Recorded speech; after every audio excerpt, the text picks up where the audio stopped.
നമസ്കാരം പ്രിയപ്പെട്ടവരെ, വലിയ സ്നേഹ നമസ്കാരം. നോക്കൂ, കഴിഞ്ഞ ദിവസമൊക്കെ കണ്ടുകൊണ്ടിരിക്കുന്ന പ്രത്യേകിച്ച് ഞമ്മൻ്റെ കൂട്ടരുടെ കുറച്ച് പ്രസ്താവനകളും ക്രിയകളുമൊക്കെ ഉണ്ട്, വിക്രിയകളുമൊക്കെ ഉണ്ട്. അത് എടുത്തു പറയേണ്ട ഒന്ന് തന്നെയാണ്.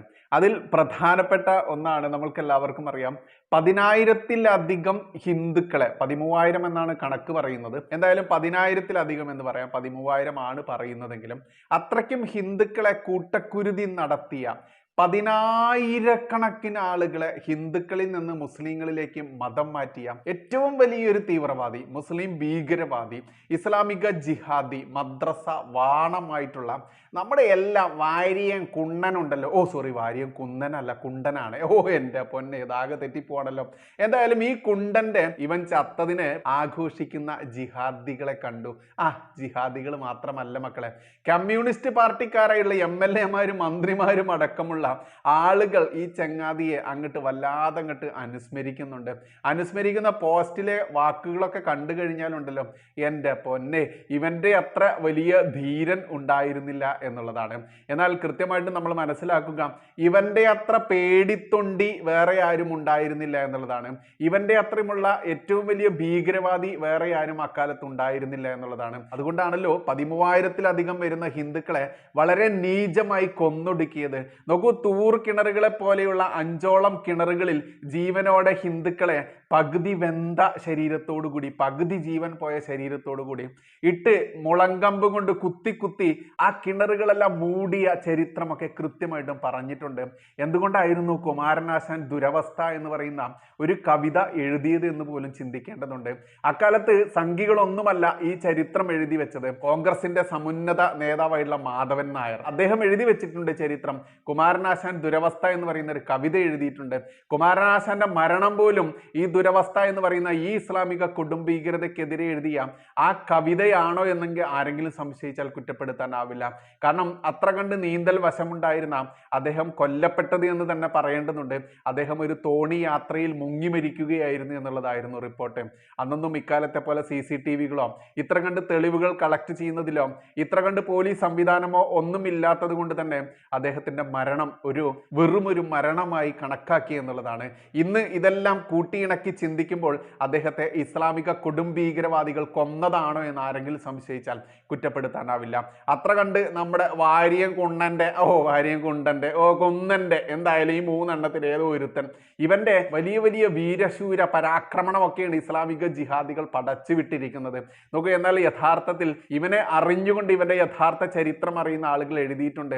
എൻ്റെ കുണ്ടി നോക്കി ഞാൻ മണ്ടി, നിങ്ങളുടെ കുണ്ടി നോക്കി നിങ്ങൾ മണ്ടിക്കോ എന്നും പറഞ്ഞ് ആസനത്തിൽ ബ്രിട്ടീഷുകാരുടെ വെടികൊള്ളുമെന്ന് കണ്ടപ്പോൾ ഓടിയ വെറുമൊരു മോഷ്ടാവായിരുന്ന ഇസ്ലാമിക ഭീകരനായിരുന്ന ഈ തീവ്രവാദിയെയാണ് വെളുപ്പിച്ചുകൊണ്ട്, നിങ്ങൾ കൊല്ലുമ്പോൾ എൻ്റെ കണ്ണ് കെട്ടാതെ കൊല്ലണം, നിങ്ങൾ എൻ്റെ പിറകിൽ നിന്ന് വെടിവെക്കരുത്, മുന്നിൽ നിന്ന് വെടിവെക്കണം എന്നൊക്കെ വലിയ വലിയ വാക്കുകളൊക്കെ എഴുതി വിട്ടുകൊണ്ട് ജിഹാദികൾ ഇവനെ വെളുപ്പിക്കുന്നത്.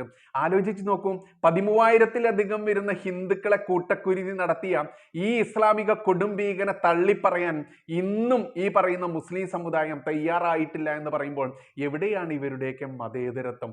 മലപ്പുറം വലിയ മതേതരത്വത്തിന്റെ നാടാണല്ലേ വാഴ്ത്തപ്പെടുന്നത്. എന്നാൽ ഈ മലപ്പുറത്തായിരുന്നു ഈ ഇസ്ലാമിക ഭീകരൻ പൂണ്ടു വിളയാടിയതും അയാൾക്ക് ഇന്നും ആരാധകരായിട്ടുള്ളതും. ആലോചിച്ച് നോക്കിക്കഴിഞ്ഞാൽ ആര്യാടൻ മുഹമ്മദ്, കോൺഗ്രസ് നേതാവ്, പറഞ്ഞിട്ടുണ്ട്, നിന്റെയൊക്കെ അച്ഛന്റെ പേര് നോക്കിക്കഴിഞ്ഞാൽ, നിന്റെയൊക്കെ അമ്മയുടെ ഉമ്മയുടെ പേര് നോക്കിക്കഴിഞ്ഞാൽ അത് ജാനകി ആയിരിക്കും, അച്ഛൻ അയ്യപ്പനായിരിക്കും, ശങ്കരനായിരിക്കും എന്ന് ആര്യാടൻ മുഹമ്മദ് വെറുതെ പറഞ്ഞതല്ല. അന്ന് വെറും തുച്ഛമായ മുസ്ലിങ്ങൾ ഉണ്ടായിരുന്നത് ഈ ഇസ്ലാമിക ജിഹാദിസത്തിലൂടെ ഹിന്ദുക്കളെ മതം മാറ്റിക്കൊണ്ട് ഇവിടെ ഭൂരിപക്ഷമായത് എങ്ങനെയാണെന്ന് ചിന്തിക്കുന്ന ആര്യാടൻ മുഹമ്മദ് അന്നേ പറഞ്ഞിട്ടുണ്ട്. അതുകൊണ്ട് തന്നെ ഇവിടുത്തെ ജിഹാദികൾ വല്ലാതെ പുളയ്ക്കേണ്ട. നിന്റെയൊക്കെ ബാപ്പായുടെ പേരൊന്ന് പോയി നോക്കുക, നിന്റെയൊക്കെ ഉമ്മയുടെ പേരൊന്ന് പോയി നോക്കുക. അവിടെ കാണാം, ഹിന്ദുവിൽ നിന്ന് മുസ്ലിമായ ഡ്യൂപ്ലിക്കേറ്റ് മുസ്ലിങ്ങൾ തന്നെയാണ് നിങ്ങളെന്ന് സൗദി അറേബ്യ പറഞ്ഞ ആ ഡ്യൂപ്ലിക്കേറ്റിന്റെ അർത്ഥം നിങ്ങൾക്ക് മനസ്സിലാക്കാനാവുക. എന്തായാലും ഈ വാര്യൻ കുന്നന്റെ വലിയ വീരശൂര പരാക്രമണ കഥകളൊക്കെയാണ് കഴിഞ്ഞ ദിവസം അങ്ങനെ വാരിക്കോരിയിടുന്നത്. ഇവൻ ചത്തതിനെ പുകഴ്ത്തിക്കൊണ്ടൊക്കെയാണ് എഴുതിയിട്ടുള്ളത്. എന്തായാലും അതിനെ കൂട്ടിയിണക്കിയുള്ള, അതിനോടൊപ്പം തന്നെ ചേർത്ത് പറയേണ്ട ഒന്നാണ്, ഇസ്ലാമിക് റിപ്പബ്ലിക്കിനെ തള്ളിപ്പറയാൻ ഒരു സത്യവിശ്വാസിക്കും കഴിയില്ല. ജമാഅത്തെ ഇസ്ലാമി ശൂറ അംഗം ഷൈഖ് മുഹമ്മദ് കാരക്കുന്ന് എന്താണ്, ഇസ്ലാമിക് റിപ്പബ്ലിക്കിനെ തള്ളിപ്പറയാൻ ഒരു സത്യവിശ്വാസിക്കും കഴിയില്ല. ഏതാ സത്യവിശ്വാസി? ഈ ഖുറാനിൽ ഏകദൈവത്തിൽ വിശ്വസിക്കുന്ന എല്ലാ മുസ്ലിങ്ങളും സത്യവിശ്വാസികൾ തന്നെയാണ്. അവരുടെ ജമാഅത്തെ ഇസ്ലാമിയുടെ ഒരു നേതാവ് ശൂറ അംഗം എന്നാണ് ആ പദവിക്ക് പറയുന്നത്. ആ ശൂറ അംഗം ഷൈഖ് മുഹമ്മദ് കാരക്കുന്ന് പറഞ്ഞിരിക്കാം, ഭാരതം ഇസ്ലാമിക് റിപ്പബ്ലിക് ആക്കി മാറ്റണം, അതിനെ തള്ളിപ്പറയാൻ ഒരു ഇസ്ലാമിക വിശ്വാസിയും തയ്യാറാവില്ല എന്നുള്ളത്. നോക്കൂ, ആരാ ജമാഅത്തെ ഇസ്ലാമി? ജമാഅത്തെ ഇസ്ലാമിക്ക് ഒരേ ഒരു ഉദാഹരണം മാത്രം പറഞ്ഞാൽ മതി. ബംഗ്ലാദേശിൽ ഹിന്ദുക്കളെ കൂട്ടക്കുരുതി നടത്തുന്ന ആ ഇസ്ലാമിക കൊടുംഭീകരന്മാരാണ് ജമാഅത്തെ ഇസ്ലാമി. ആ ജമാഅത്തെ ഇസ്ലാമിയുടെ സഹോദരങ്ങളാണ് ഈ പറയുന്ന ഷൈഖ് മുഹമ്മദ് കാരക്കുന്നടക്കം. ഈ ഷൈഖ് മുഹമ്മദ് കാരക്കുന്നിനെ തള്ളിപ്പറയാത്ത ഇവിടുത്തെ ഇസ്ലാമിക സമൂഹം ഒന്നടങ്കം, ഈ ഭാര്യയും കുന്നിനെ പുകഴ്ത്തിക്കൊണ്ട് നടക്കുന്ന ഇവിടുത്തെ ഇസ്ലാമിക സമൂഹം ഒന്നടങ്കം. എന്തുകൊണ്ട് ഹിന്ദുക്കളെ കൂട്ടക്കുരുതി നടത്തിയ, വംശഹത്യ നടത്തിയ, മതം മാറ്റം നടത്തിയ ആ ഇസ്ലാമിക കൊടുംഭീകരനെ ഇവർ തള്ളിപ്പറയാത്തതെന്ന് ചോദിക്കുമ്പോൾ തന്നെയാണ് മലപ്പുറത്തിന്റെ വലിയ മതേതരത്വം നമ്മളിങ്ങനെ ഉയർത്തി പറയേണ്ടത്. അതായത് ഭാരതം ഇസ്ലാമിക രാജ്യമാക്കി മാറ്റണം, അങ്ങനെ ഞമ്മന്റെ രാജ്യമാക്കി ഞമ്മക്കൂടെ ഭരിക്കണമെന്ന് ഓരോ മുസ്ലിമിന്റെയും മനസ്സിലുണ്ട്. അവന്റെ ആ പേരാണ് ഒരു സത്യവിശ്വാസിക്കും കഴിയില്ല ഇസ്ലാമിക റിപ്പബ്ലിക്കിനെ തള്ളിപ്പറയാൻ എന്നാണ് നമ്മുടെ ശൂറ അംഗം ഷൈഖ് മുഹമ്മദ് കാരക്കുന്ന് പറഞ്ഞിരിക്കുന്നത്. അതുകൊണ്ട് തന്നെ ഈ വാരിയം കുന്നന്റെ ഇവിടത്തെ അനുസ്മരിക്കലും ഈ പറയുന്ന ഷൈഖ് മുഹമ്മദിന്റെ പ്രസ്താവനയും കൂട്ടിയിണക്കിക്കൊണ്ട് തന്നെ നമ്മൾ പറയേണ്ടതുണ്ട്. മതേതരത്വം പുഴുങ്ങി വിഴുങ്ങി ജീവിക്കുന്ന ഇവിടത്തെ ഹിന്ദുവായിട്ടുള്ള, ക്രിസ്ത്യാനിയായിട്ടുള്ള ഇവിടത്തെ തലയ്ക്കകത്ത് ഇപ്പോഴും വെളിച്ചം കയറാത്ത കുറെ എണ്ണമുണ്ട്. അവറ്റകൾക്ക് ഇത്തിരിയെങ്കിലും വെട്ടം കയറാൻ വേണ്ടി ഈ കുണ്ണനെയും ഈ പറയുന്ന കാരക്കുന്നനെയും ഒക്കെ നമ്മൾ പച്ചയ്ക്ക് പൊക്കി പറയേണ്ടതുണ്ട്. ഇനി മറ്റൊരു തന്റെ പ്രസ്താവന കൂടിയുണ്ട് കേട്ടോ. മുസ്ലിം വിരോധത്തിന്റെ പേരിൽ ഐക്യപ്പെടുന്നത് ശരിയല്ല. എന്തിന്റെ പേരില? മുസ്ലിം വിരോധത്തിന്റെ പേരിൽ ഐക്യപ്പെടുന്നത് ശരിയല്ല. ആരാ ഐക്യപ്പെടുന്നതാ? NSSും SNDPയും ഒന്നിക്കുന്നു എന്ന പ്രസ്താവനയൊക്കെ പുറത്തു വന്നു. വെള്ളാപ്പള്ളിയുടെയും സുകുമാരൻ നായരുടെയും ഒക്കെ പ്രസ്താവനകൾ പുറത്തു വന്നു. അപ്പോൾ ഞമ്മന്റെ നാസർ ഫൈസി കൂടത്തായി പറഞ്ഞതാ. ഈ കൂടത്തായിയുടെ സൂക്കേട് എന്താണ്? ഇവിടെ NSSും SNDPയും ഒന്നും ഒന്നിക്കാൻ പാടില്ല, ഹിന്ദുക്കളൊന്നും ഒന്നിക്കാൻ പാടില്ല. അതിനിവൻ പറഞ്ഞു കളഞ്ഞതാ. മുസ്ലിം വിരോധത്തിന്റെ പേരിൽ ഐക്യപ്പെടുന്നത് ശരിയല്ല. ഇവന്റെയൊക്കെ മനസ്സിലിരിപ്പ് എന്താണെന്നറിയാമോ? ഇവിടുത്തെ ഹിന്ദു ഒരിക്കലും ഒന്നിക്കാൻ പാടില്ല. ഇവരിങ്ങനെ വിഭജിച്ച് തമ്മിൽ തല്ലിന നായരും ഈഴവനും അതല്ലെങ്കിൽ പറയനും മറ്റുള്ള ചെറുമനും ഒക്കെ അങ്ങോട്ടും ഇങ്ങോട്ടും പരസ്പരം തമ്മിൽ തല്ലി തന്നെ ജീവിക്കണം. അപ്പോഴേ ആ ഹിന്ദു എന്നതിന് കീഴിലുള്ള ഇവന്മാരുടെ സകലമാന അവകാശങ്ങളും നമ്മൾക്ക് എടുക്കാൻ പറ്റുള്ളൂ. മാത്രമാണോ പന്നി പെറ്റുവരുന്ന പോലെ എന്ന് പലരും പറയുന്ന കേട്ടിട്ടുണ്ട് നമ്മൾ. അതുപോലെ നമ്മൾ ജനസംഖ്യ വർദ്ധിച്ച് ഇവിടെ ജില്ല വിഭജിക്കും, പിന്നെ സംസ്ഥാനം വിഭജിക്കും, പിന്നെ രാജ്യമാക്കി മാറ്റാൻ വേണ്ടി ഞമ്മൻ സമരം ചെയ്യും. ഇതൊക്കെ നടക്കുകയുള്ളൂ. അതിന് ഹിന്ദു ഒന്നിക്കാൻ പാടില്ല. അതിനാണ് ഇവൻ പറഞ്ഞത് മുസ്ലിം വിരോധത്തിന്റെ പേരിൽ ഐക്യപ്പെടുന്നത് ശരിയല്ല. അത് മാത്രമല്ല കേട്ടോ ഇവൻ പറഞ്ഞത്. ഇവൻ പറഞ്ഞ കൂട്ടത്തില് ഞമ്മന്റെ നാസർ ഫൈസി കൂടത്തായി പറയാണ്, സങ്കല്പിച്ചു പറയട്ടെ, തന്റെ മകനെ കൊണ്ട് NSS ജനറൽ സെക്രട്ടറിയുടെ മകളെ വിവാഹം കഴിച്ച് മാതൃക സ്ഥാപിക്കാൻ വെള്ളാപ്പള്ളിക്ക് സാധിക്കുമോ? ഇത് കേൾക്കുമ്പോൾ വലിയ സംഭവമായിട്ടൊക്കെ നമുക്ക് തോന്നുമായിരിക്കാം. അതായത് വെള്ളാപ്പള്ളിയുടെ മകനെ കൊണ്ട് സുകുമാരൻ നായരുടെ മകളെ കെട്ടിക്കാൻ പറ്റുമോ? അല്ലെങ്കിൽ സുകുമാരൻ നായരുടെ മകനെ കൊണ്ട് വെള്ളാപ്പള്ളിയുടെ മകളെ കെട്ടിക്കാൻ പറ്റുമോ? ഈഴവനെ കൊണ്ട് നായരെ കെട്ടിക്കാൻ പറ്റുമോ എന്നൊക്കെ ഇവൻ ചോദിക്കുന്നത്. എന്നാൽ ഈ ചോദ്യത്തിന് നമ്മുടെ എല്ലാം പ്രിയപ്പെട്ട ചണ്ടാള മഹാബാബാജി ഉണ്ടല്ലോ, അദ്ദേഹം പറയുന്ന മറുപടി ഉണ്ട്. അത് ഇത്തിരി ഉള്ളൂ, ഒന്ന് കേട്ടു നോക്കാം. നമ്മുടെ വെള്ളാപ്പള്ളി നടേശൻ അദ്ദേഹം വന്നിട്ട് SNDP NSS ഐക്യത്തിനെ കുറിച്ചൊക്കെ പറയുന്നത്. അപ്പോൾ അതിനെക്കുറിച്ച് ബാബാജിയുടെ അഭിപ്രായം എന്താണ്? അതിപ്പോൾ എന്താ വെച്ചാൽ വെള്ളാപ്പള്ളി ഇന്ന് പറയാൻ തുടങ്ങിയതല്ല, കുറേ കാലമായിട്ട് വേണമാണ്. പക്ഷെ ഇപ്പോഴത്തെ വിഷയം എന്താ വെച്ചാൽ വെള്ളാപ്പള്ളി അത് ഒരു മലപ്പുറത്തിനെ കുറിച്ച് പറഞ്ഞുകൊണ്ടും മുസ്ലിങ്ങളെ കുറിച്ച് പറഞ്ഞുകൊണ്ടും ലീഗിനെ കുറിച്ച് പറഞ്ഞുകൊണ്ടൊക്കെ അതിന്റെ ഭാഗമൊക്കെ ആയിട്ടാണ്. പിന്നെ ഇപ്പോൾ വെള്ളാപ്പള്ളി മാത്രം വിചാരിച്ചാലും പോരല്ലോ, NSSന്റെ സുകുമാരൻ നായരൊക്കെ വിചാരിക്കണം. അപ്പോൾ അവർ രണ്ടു കൂട്ടരും തീരുമാനിക്കട്ടെ, നല്ല കാര്യമാണ്, അത് നടന്നു പോട്ടെ, സന്തോഷമുള്ള കാര്യമാണ്. ഐക്യപ്പെടുകയാണെങ്കിൽ വളരെ നല്ല കാര്യം. അപ്പോൾ ഈ വെള്ളാപ്പള്ളി നടേശൻ അദ്ദേഹം പറഞ്ഞതിനനുസരിച്ചിട്ട് NSSന്റെയും SNDPയുടെയും ഒരു ഐക്യം വരുന്ന സമയത്ത് ഇനി അവരുടെ ഇടയ്ക്ക് ഒരു വിവാഹം എന്നീ കാര്യങ്ങളൊക്കെ വന്നിട്ട് നടത്താലോ എന്നൊരു മലപ്പുറത്തുള്ളൊരു മുസ്ലിം വ്യക്തി പറയുന്നതായിട്ട് കേട്ടിട്ടുണ്ടായിരുന്നു, ഒരു പ്രഭാഷണം പോലുള്ളത്. അപ്പോൾ അതിനെക്കുറിച്ച് ബാബാജിയുടെ അഭിപ്രായം എന്താണ്?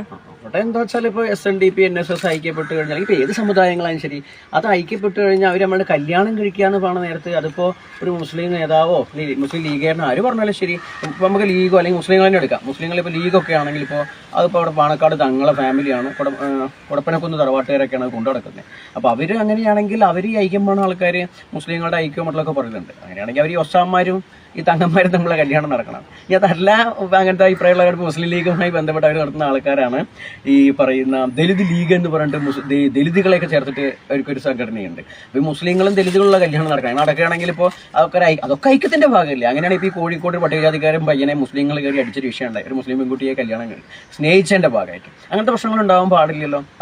അപ്പോൾ ഇതൊന്നും സമുദായങ്ങൾ തമ്മിലുള്ള ഐക്യം എന്ന് പറഞ്ഞാൽ വിവാഹം എന്നുള്ളതല്ല. വിവാഹം കഴിക്കേണ്ടെന്നല്ല, വിവാഹം കഴിക്കേണ്ടവർക്ക് കഴിക്കാം. പക്ഷെ അതൊന്നുമല്ല ഒരു സബ്ജക്റ്റ് ആവേണ്ടത്.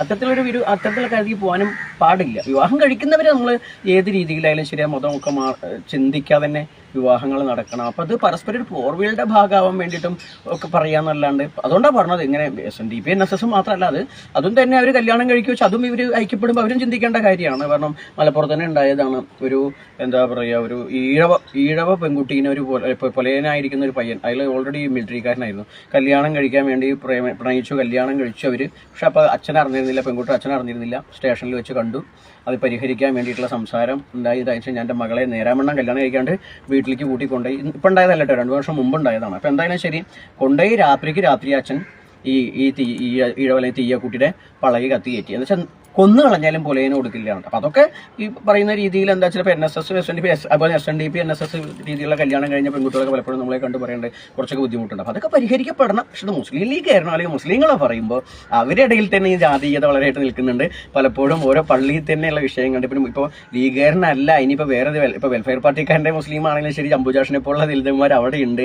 പിന്നെ SDPIയിലാണെങ്കിൽ അവർ രാഷ്ട്രീയ പാർട്ടി ഇപ്പോൾ പൊതുവാണെങ്കിൽ പോലും ഒരു മുസ്ലിം സ്വാധീനമുള്ള പോലാണ്. അപ്പോൾ അവരാണെങ്കിൽ അവിടെ തന്നെ ഈ പറയപ്പെടുന്ന ദലിത് വിഭാഗത്തിലുള്ള ആൾക്കാരൊക്കെ ഉണ്ട്. അതൊക്കെ ഐക്യപ്പെടേണ്ട. അപ്പോൾ രാഷ്ട്രീയവും അതുമായി ബന്ധപ്പെട്ടുള്ള കാര്യങ്ങളും ചർച്ച ചെയ്യുമ്പോൾ വിവാഹം എന്ന് പറയുക അല്ലെങ്കിൽ സാമുദായികമായ വിഷയങ്ങളും ഉടനെ തന്നെ വിവാഹം എന്ന് പറയുമ്പോൾ അതൊരു പോർവിളിയാണ്. എന്തോ നമുക്ക് അതിനെക്കുറിച്ച് അതൊന്നുമല്ല അതിൻ്റെ വിഷയം വരേണ്ടത്. കേട്ടല്ലോ, തങ്ങൾ കുടുംബത്തിലെ ഒരുത്തീനെ കൊണ്ട് അല്ലെങ്കിൽ ഒരുത്തനെ കൊണ്ട് ഇവിടേക്ക് ബാർബർ ഷോപ്പ് ഇട്ടിരിക്കുന്ന ഒസാന്മാരുണ്ടല്ലോ, മുടിവെട്ടുകാരുണ്ടല്ലോ, ആ കുടുംബത്തിലേക്ക് ഒന്ന് കെട്ടിക്കാൻ പറ്റുമെന്നാണ് ബാബാജി ചോദിച്ചിരിക്കുന്നത്. ഇതിലും അധികം വലിയൊരു മറുപടി ഈ പറയുന്ന നാസർ കൂടത്തായി ഫൈസി ഒന്നും അർഹിക്കുന്നില്ല. എന്തായാലും ഇസ്ലാമിക കൊടുംഭീകരത നടത്തി ഹിന്ദുക്കളെ 13,000-ലധികം വരുന്ന ഹിന്ദുക്കളെ വെട്ടിക്കൂട്ടി കൊന്ന ഇവിടുത്തെ വാരിയും കുണ്ടനെയെ പൊക്കിപ്പിടിച്ച് നടക്കുന്ന ഇവിടുത്തെ മുസ്ലിം സമുദായത്തോട് ഉറക്കി നമ്മൾ ഇതെല്ലാം ചോദിക്കേണ്ടതുണ്ട്. മാത്രമാണോ ഭാരതത്തെ ഇസ്ലാമിക റിപ്പബ്ലിക് ആക്കാൻ വേണ്ടി കൊതിച്ചു നടക്കുന്ന മുസ്ലിം സമൂഹത്തോട് ഒന്നടങ്കം ഓരോ ഹിന്ദുവും ക്രിസ്ത്യാനിയും ഉറക്കെ ചോദിക്കേണ്ടതുണ്ട്. കാരണം ഇവിടെ എന്ന് ഹിന്ദു ഭൂരിപക്ഷം അവസാനിക്കുന്നുവോ, എന്ന് ഇവന്മാർ 50% മുകളിൽ കയറുന്നുവോ, അന്ന് തീർന്നു ഇവിടുത്തെ മതേതരത്വം.